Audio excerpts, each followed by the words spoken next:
Good morning. The book of Ruth, chapter 1, verse 1, tells us in the days when the judges ruled. So that was when this little book was written. The judges were not kings or queens, but leaders called by God, elected by the people because of their wisdom and stature, people who could be trusted. And there are other judges like Deborah, Gideon and Samson, and several others. This book was written approximately 1,000 years before the birth of Christ. No one knows who actually wrote it. It could have been one of the three main characters reflecting on their lives, Naomi, Ruth, or Boaz. It may have been someone else reflecting on their lives during their lifetime or later. It's a short book, 4 chapters, about 85 verses, and it takes some finding. What the book of Ruth is about most of all is about God and how he deals with ordinary people in their daily lives.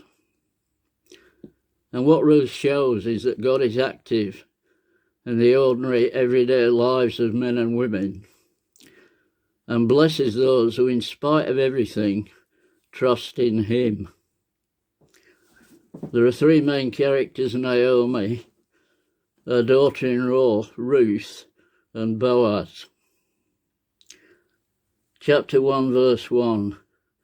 There was a famine in the land of Judah, and a man called Elimelech from Bethlehem in Judea, together with his wife Naomi, and their 2 sons, went to live in the country of Moab.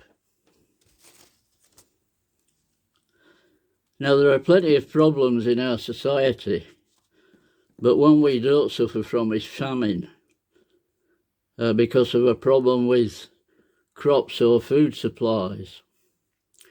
Sometimes some people in our society suffer because the distribution is not as good as it should be. But at this time of harvest, we thank God for his provision of food, and we give generously to food banks and the like so that others may share our prosperity. Well, after Naomi had been in Moab for a while, her life started to fall apart. First, her husband died, and then a few years later, her 2 sons died. In the meantime, they had married 2 Moabite women, Orpah and Ruth. After the death of her sons, Naomi heard that the famine in Judea had passed, and decided to return. Well, in those days, there was no social services. All a widow woman could hope for was to throw herself on the mercy of her family and hope they would take her in. There was no guarantees, but the famine having passed in Judea, they may take pity on her.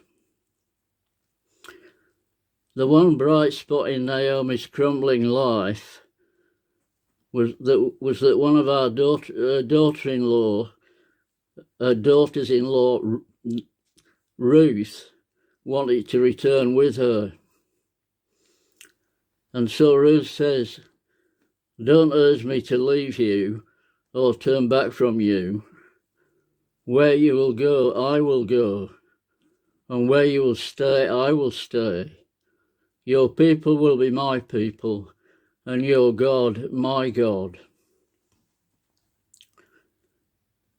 We live in a world today where people's lives are crumbling.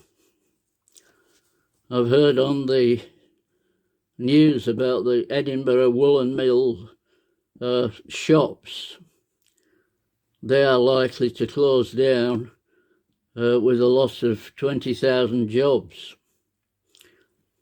A devastating circumstance for people who have worked there for years and who depend on the income.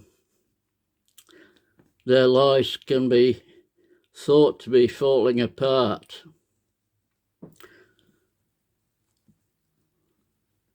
Over the last 40 or more years, I've seen how people's lives can start to fall apart, including my own. People who are vulnerable with mental illness exacerbated by loneliness due to lockdown. Many are literally struggling to maintain a reason for living. I remember waking up in a psychiatric ward after having been there for several weeks due to a mental illness, thinking my life is falling apart. I recall baptizing two twins, twin boys, when they were babes in arms. 6 months later, I conducted a funeral of one who had died in the bath at home. You know, Mum had turned her back to get a towel out of the airing cupboard, and when she returned, one of the boys was face down in an inch of water and couldn't be revived. I've never seen a woman so distraught, her life falling apart. I remember going to visit the parents of a 20-year-old who had just been imprisoned for an appalling crime. The parents were distressed beyond measure. The home where they had brought up their boys was targeted with graffiti, rubbish dumped in their front garden, abusive phone calls where they were threatened with violence and worse, because some misguided people blamed them for what their son had done. There must be those among us who have felt from time to time that their lives were falling apart. Maybe there's even somebody here today, whether it's a family breakup or money worries or loneliness or whatever it might be. Well, Naomi and Ruth were in dire straits. Two women travelling by foot on their own. What were the chances of them surviving predators, thieves and vagabonds, sickness? Probably, humanly speaking, less than 50-50. But they were women of faith. They trusted in God and God provided them with each other. The thing is that Naomi and Ruth had what I call the thread of faith running through their lives.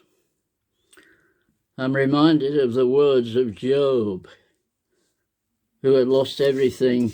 His life was falling apart, and he said, "Though he slay me, yet will I trust him." It was the thread of faith that saved me when everything in my life, humanly speaking, was screwed up. When life seems to be falling apart, as it can do from time to time, and as it was for Naomi and Ruth, trusting in God and holding on to the thread of faith, which is part of our being, and that is the way forward. It's not easy, but it's possible. Next week we'll carry on looking at the further adventures of Naomi and Ruth and how God provided for them, and in the meantime reflect on how he has provided for us. Amen.